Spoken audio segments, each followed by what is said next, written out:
ერთი გზაც არსებობს კიდევ. მე დღეს რაღაც სინქრონში არა ვართ, მაგრამ ნუ რა სიზამ მე ერთი გზა არსებობს, მაგალითის გზა. აი რეგადი ვახსენე. თქვენ გესმით ისევ საჯარო პირების მაგალითის გზა. მე დღეს რო უყურებ პრემიერ-მინისტრის ოჯახს და ურთიერთობებს შვილოსა და მამას შორის, მე მიხარებ ჩემი შვილი ამას რო უყურებს. რატომ უნდა ვუყურებდე მე ვიღაც პოლიტიკოსის ოჯახს? არჯერ იმიტომ რომ სამაგალითო ყოველთვის აი დამრჩენილი პიროვნებები ყოველთვის მაგალითის მომცემები არიან საზოგადოების ფართო მასებისთვის.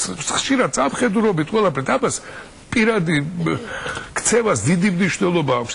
როდესაც ხედავ დაალაგებულ დაწყობილ ურთიერთობებს ისეთი რომელიც მისაღებია უკვე გიხარია. როდესაც ხედავ რატომ თქვენს რომ არ ნახოთო ის კადრები არ ნახოთო, იმიტომ რომ არ შეიძლება რაღაც ის ნახო, იმიტომ რომ მე კიდევ ვერ ხვდები ბატონო არჩილ, როგორ შეიძლება ჩემმა შვილმა სექსუალური განათლება და აღზრდა მიიღოს, როდესაც პრემიერ-მინისტრის ოჯახს უყურებს ტელევიზორში? სქესობრივ აღზრდაზე ლაპარაკი ოჯახის და ქორწინების ურთიერთობები ოჯახში ძალიან დიდი მნიშვნელობა აქვს.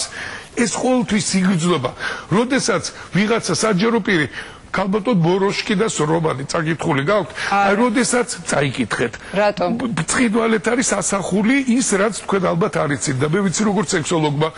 როდესაც აღვირახსნილ სიტუაციას უყურებს დაუშვათ საჯარო პირი გუბერნატორი თუ რაღაც სხვა უყურებს ამას, მერე ხდება ამის მიბაძვის მომენტი. მიბაძველობა ცნობილია. მე უბრალოდ მორინდებულად გეუბნებით რომ საჯარო პიროვნებების ქცევას და მორალს აქვს ის წამყვანი მნიშვნელობა და დღეს ასრულებს იმ როლს, რომლის დეფიციტიც არის მაგალითის მიცემის.